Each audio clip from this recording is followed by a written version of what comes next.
Hello viewers, let's discuss the role of the state. We have already studied the concept of the state and now it's imperative to understand what does the state do. What are the functions of the state and has there been any change in the role of the state in contemporary times? There have been a lot of debates going on with the onset of globalization about the role of the state. However, students, before we move on to the globalization debate on the role of the state, it is imperative to understand how did the different functions of the state emerge and what is the opinion about the state. We start with the basic presumption that state is considered to be the primary unit and it is the basic organ for the performance and maintenance of functions of the societal people. It is also an organization to further the aims and aspirations of the people. Now students, there is an incessant controversy about what the state should do. What shall it do? In other words, political thinkers have tried to define over the last couple of centuries about the sphere of state activities. On the one hand, there are thinkers like the anarchists, the communists, the syndicalists who question the very existence of the state and advocate a stateless society. On the other hand, there are absolutist thinkers like idealists who consider the state to be omnipotent and observe that the state should have an all-pervasive control in the life of the human beings. In between these two extremes are the individualists who hold that government is the best that governs the least. In other words, we need the state, we want the state to perform some functions, but according to the state should perform minimalist functions. What we call today minimum government, maximum governance. The state should focus on governance and good governance as it is popularly called. Now, with the exception of the anarchists, all political thinkers have regarded the state in some sense as a worthwhile and a very necessary institution. Even the revolutionary socialists focused on the role of the state and wanted a proletarian state to come up, which would try to focus on the interest of the individuals. Thinkers have, however, profoundly disagreed on the role of the state in society. At one extreme of the debate, you have the classical liberals who have argued that the individual should enjoy the widest possible measure of freedom and state should provide minimum interference. On the other hand, there is the state which should be the night watchman. Locke considered the state to be the night watchman. That means the state should be concerned only with maintenance of law and order and security to the citizens. We may call it the minimalist state. There are thinkers who believe that the state is necessary, but the state is a necessary evil also.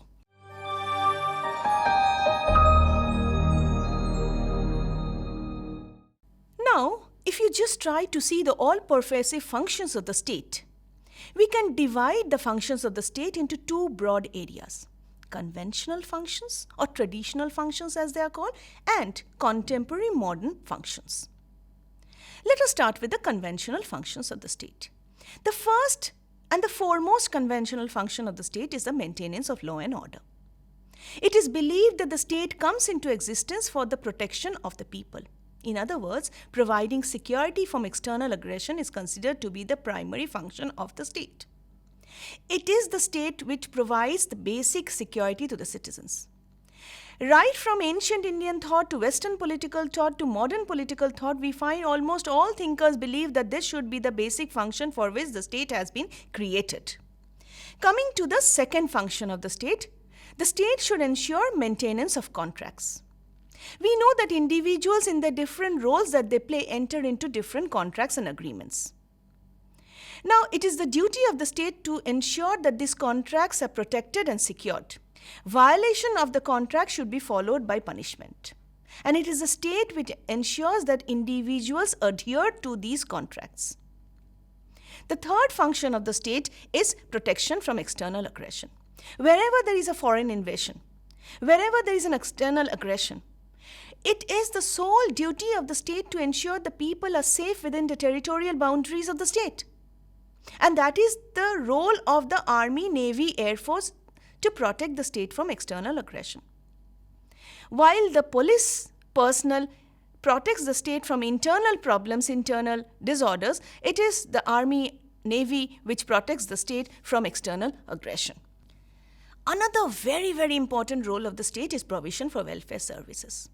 It is believed that the state ought to provide for certain welfare provisions for the vulnerable and the disadvantaged segment of the society, such as provision for free healthcare, free education, free social services, old age pension, unemployment allowances, to name a few. In other words, it's believed that the state should provide a safety net to the vulnerable segment of the society through such welfare programs.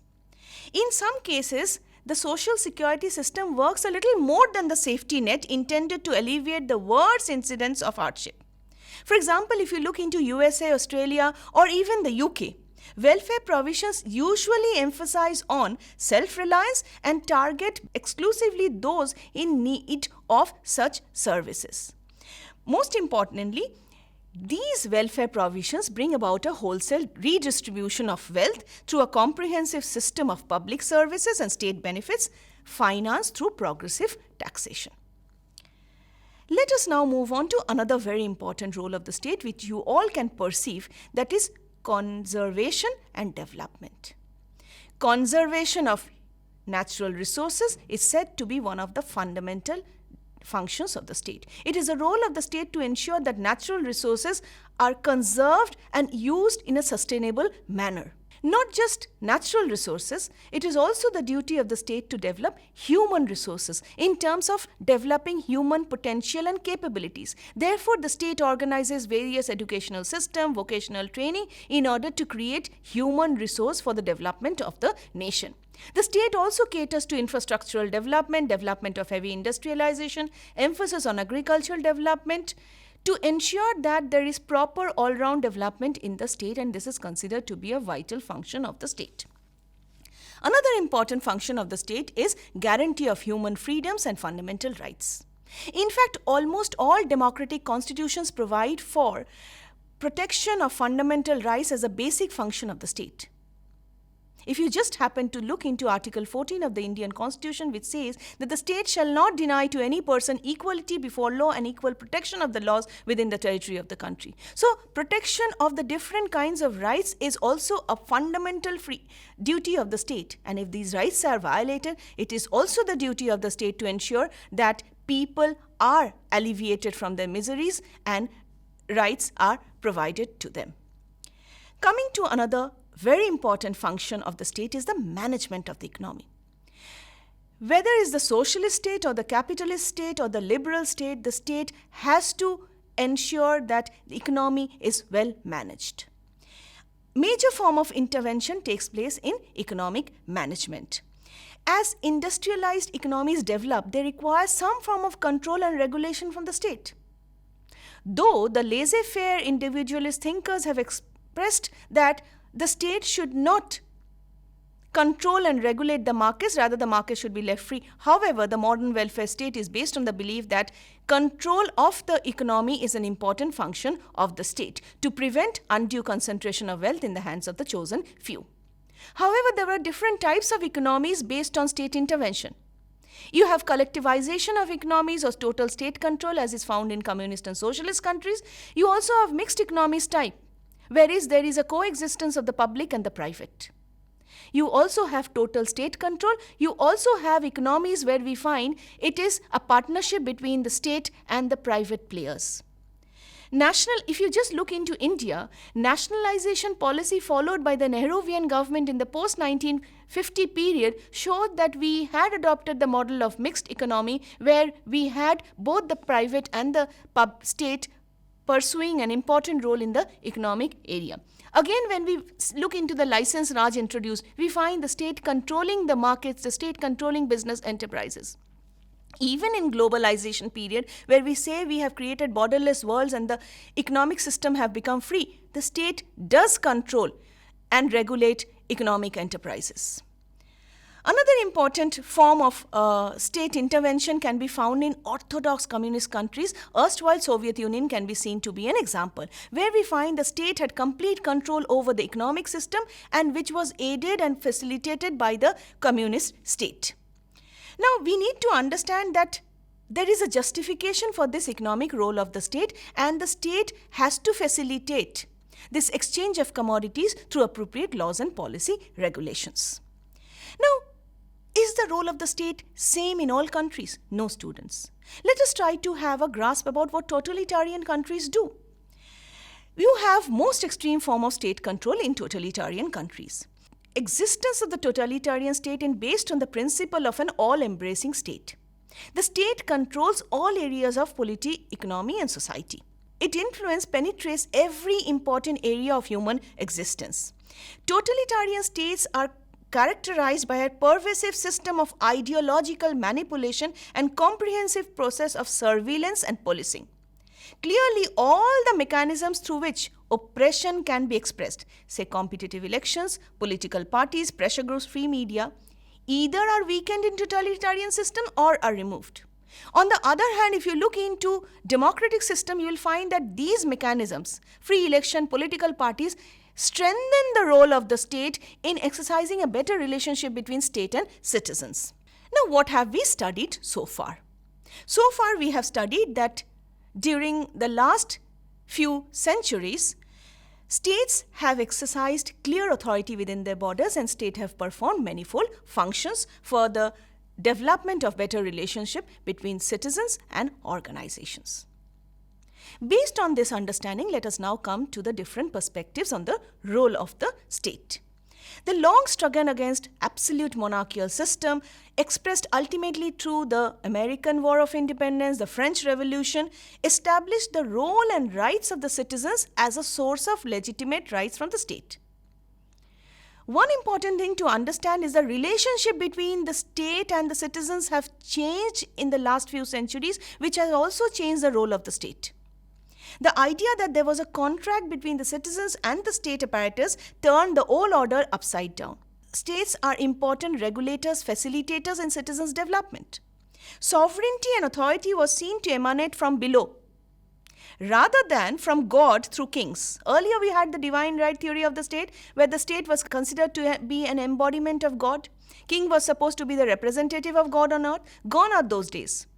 Today we have the role of the state as facilitated through activities for citizens. It is believed that different balances have emerged because of this change in perspective of the role of the state.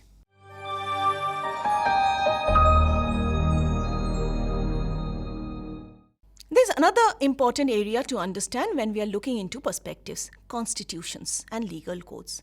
Have constitutions facilitated better understanding and functioning of the role of the state? Yes, students.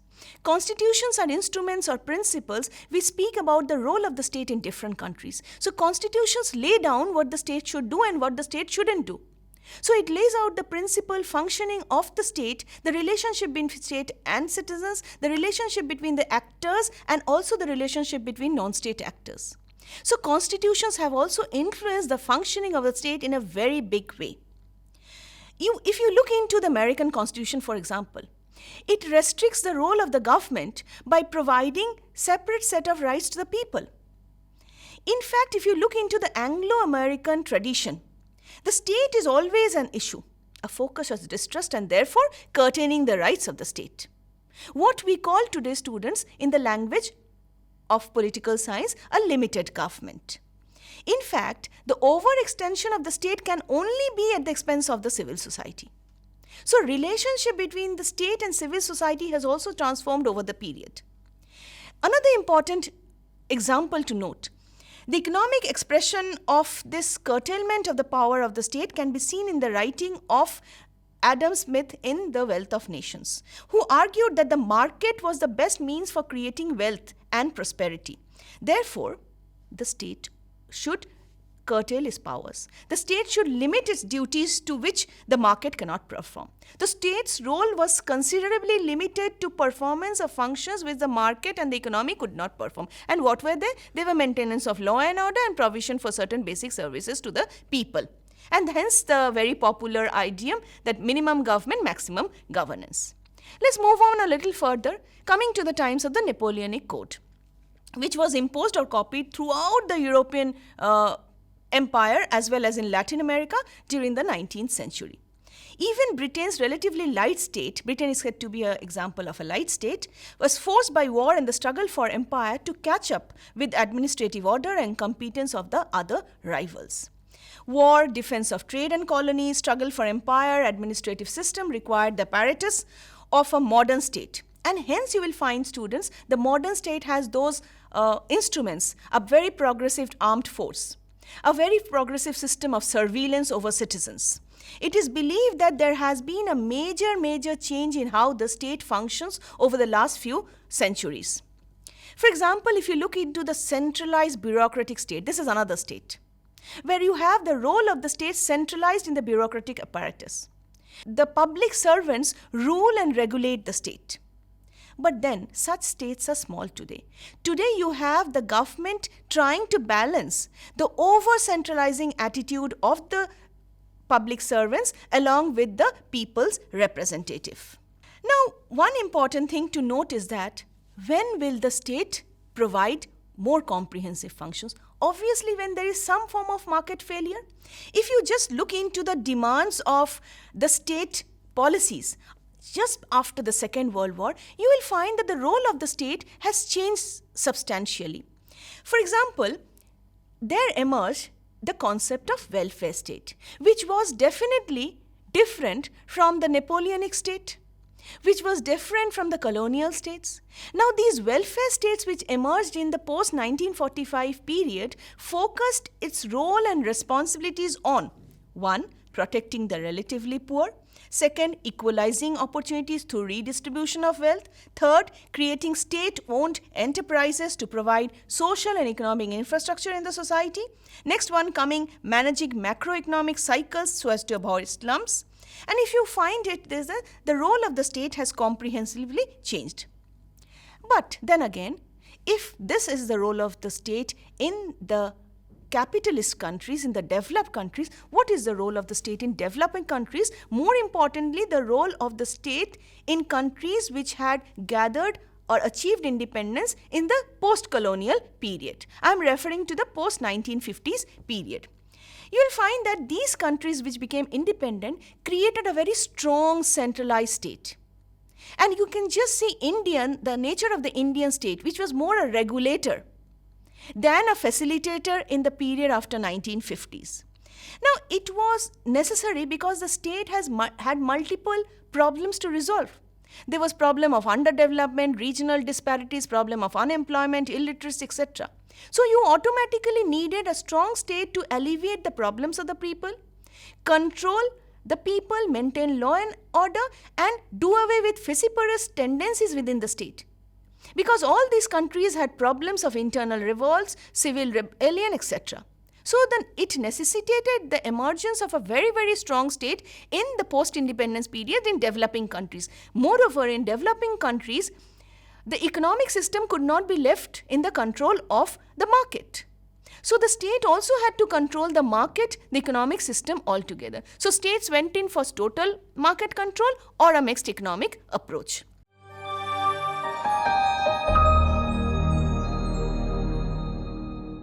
Let us now come to another part of the discussion about the changing perspective of the role of the state in the 20th and 21st century. The later part of the 20th century and the early 21st century has seen a complete transformation in the role of the state in terms of less directly performed functions of the state and more performance of functions in partnership with other. What is popularly called the PPP model, the public-private partnership. Another important tendency that can be seen is the emergence of certain important areas within the state. For example, the public administration, in terms of public sphere, in terms of governance, these has become the focus of the state. So instead of traditional roles and responsibilities of the state, how the state is providing functions and services is more important. But one thing should be kept in mind, students, that Max Weber's definition given long back still holds today. To recap, Max Weber defined the state as a political community that monopolizes sovereignty over a territory and legitimizes the use of force within its boundaries and claims authority over all the people in it. So, state is still the sovereign power. State still has the power to coerce and extract unconditional allegiance from the citizens. But then, there has been change in the way state performs these functions. Now, in order to better understand the changing role of the state with the onset of globalization, we find that there are three clear-cut opinions expressed by three class of scholars or three categories of scholars. We have the hyperglobalists, then we have the skeptics or the traditionalists, and the third one is the post-skeptics or the transformationalists. Now, these three groups of scholars have their own ideas about the changing role of the state. So, let's see what the hyperglobalists have to say about the role of the state. Hyperglobalists visualize the emergence of a borderless world where territories have lost their significance. In other words, what we say is that the territorial claims and controls would gradually become unfeasible and anachronistic. They argued that because of the global flow of capital, there is already an inextricable intermeshing of traditional national economies, and therefore autarkic ideas of self-reliance, self-sufficiency and protectionism have nearly been swept away. So it is global flow of capital which is controlling national markets, which is controlling the state altogether. So the state has lost its earlier primary role as a sovereign authority of the people. At the same time, there has been a revolutionary breakthrough in transport, networking and communication. So much so that the new technologies have created a worldwide web of cyber communities, wherein netizens spread information and share ideas virtually without caring for a borderless territorial entity for the state. In other words, the state can control citizens, but then it is very difficult to control the free flow of information across the world. Deprived of its traditional as well as its roots of sustenance, the sovereign territorial state, according to the hyperglobalists, is gradually withering away, giving way to increasingly important global regimes and institutions based on ideas of free market, liberal democracy, and universal human rights. So today we hear the concept of global governance coming up in a very big way. The skeptics or the traditionalists, they hold a completely opposite view, and they say that the state is very much in existence. They argue that the arguments of the hyperglobalists are fanciful exaggeration in the face of historical experience, because states have proved themselves time and again to be very, very resourceful, both as a regulator, as a controller, and as a facilitator. So the state is very much in existence, and the state will very much be in existence in the forthcoming period. They also believe regional economic groupings, which are created and controlled entirely by member states, are as an effective counterweight to such globalization. So regionalism also is seen as an effective, important role played by the states outside the national territories. They also see territorial and cultural nationalism becoming larger, stronger, and more important in large parts of the world, what we call cultural imperialism. In short, the skeptics reject the idea of global governance. And one more important point that I've raised is that they believe that what is happening in the name of globalization is nothing but internationalism, regionalism, neoliberal policies created by the capitalist order, nothing more than that. Let us come to the third group, who have adopted basically a midway between the hyperglobalist view of a borderless world and the skeptics' view that we already have the state very much in a part of the society and polity. They have built a halfway between the two opposite theses. While they accept the hyperglobalist argument that the forces leading to globalization are historically unprecedented in their power and sweep, they do not agree that these forces have rendered the state ineffective. Rather, they have created both compulsions and opportunities for states to reinvent and reconstitute themselves so that they can operate effectively in a multi-layered world. So the state is very much in place, but the role of the state has been reconceptualized. This is an important take provided by the post-skeptics or the transformationalists. Transformationalists also insist that globalization is open and contingent. It proceeds on uneven tracks, producing more winners and losers and creating more inclusions and exclusions. Now, summarizing the three perspectives, we can say that at the most obvious level, the three perspectives are divided on the question of what happens to the agency of the state as a result of globalization, a question which is extremely significant to political theorists today. Number two, on a deeper plane, however, the division is about territoriality in general, not only of the state but also of all territorially rooted, anchored and identities. Identities woven around the idea of nation, region and locality are ready examples of this. So the question is not just of territorial configuration of the state or what happens to the state. It's also a question of what will happen to the identities rooted within the state in this post-globalized world.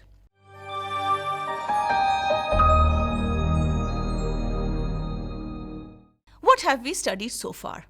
We have found that the state has reconfigured itself. There has been change in the role of the state. The configuration of states has happened across countries and across the world. But arguments over the proper role of the state in the public sphere have not been so clearly delineated. Number two, if you look into the role of the state, it is almost the same, the principal role of the state. Right from when Niccolo Machiavelli wrote The Prince, to what Kautilya has said in his Arthashastra, to what other political theorists have said about the state. Principal arguments about the state is the same.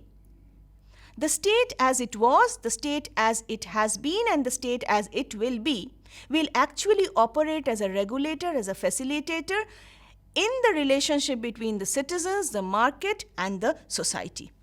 Almost all traditions, colonial, modern, postmodern, have insisted that the role of the state in providing basic public goods as opposed to public goods has varied considerably. But then the state is, and the state will very much remain in the coming decades and the coming period. Thank you.